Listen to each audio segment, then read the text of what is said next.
Most traders mark out order blocks on every single down close candles they see. But in the next 5 minutes, I'm going to show you the difference between a real order block and a random candle. How to mark out an order block correctly in simple steps. And the system for grading every single order block so you only take high probability setups. PDF for this episode is inside the description and in the Discord. We are in episode 4 of the technicals layer of the trader pyramid. No time to waste. Let's go. So quickly, what is an order block? Order block is smart money's footprint, the big money, where institutions accumulate or distribute quietly before moving the price. You just see big bodies being created before real moves. And price always likes to come back and revisit an order block before continuing the move. So in a bullish order block, it's the last down close candles or series of down close candles that swept liquidity before price reverses. In this case, we have this down close candle, mark out the wick. You can also mark out the body. It does not really matter. I like to mark out the wick. You also see an overlapping fair value gap before price goes to the target.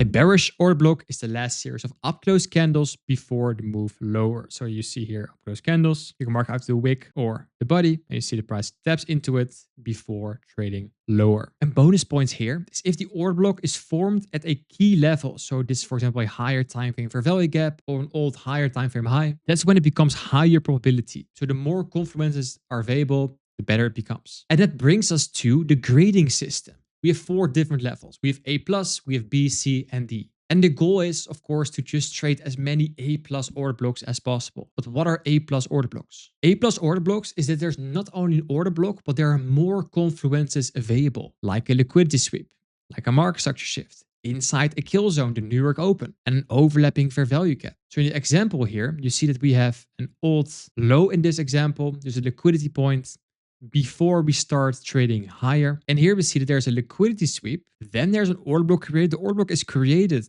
when we close over it. So this up close candle creates the order block. There's a market structure shift, the last swing high that made these low. This is during New York Open. And there's also an overlapping fair value gap inside the order block that makes it a A+ order block. There's even another one here because we have a down close candle that trades into liquidity, a fair value gap, overlapping with a fair value gap. Inside the kill zone is also an A+ order block. And you see how price just trades into that. There's another one here until we reach the target up here. There's also B order blocks. And those you can trade, but be more selective. And that means when there is 2 or 3 of the 4 conditions present, it is still a valid trade, but just less nice.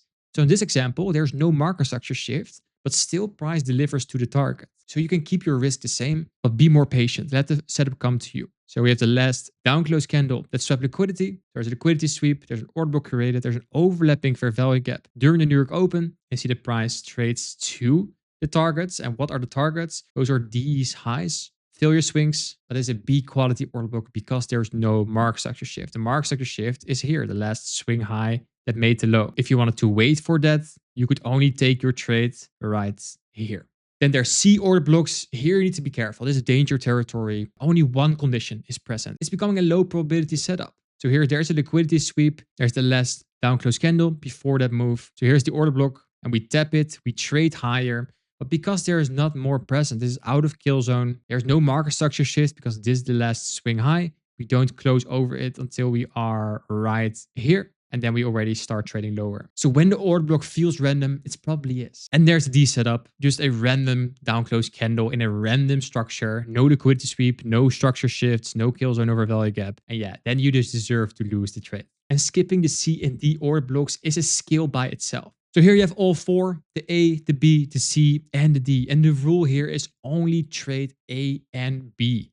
Everything else is just patience. Wait for those to be created. And now you have another part of the technicals layers of the trader pyramid. And if this video helped you, make sure you like and hit the subscribe button with the notification bell on to not miss any of the 35 episodes of this futures mentorship completely for free. PDF of this is inside the description and inside the Discord. Thank you for watching and I see you in the next one.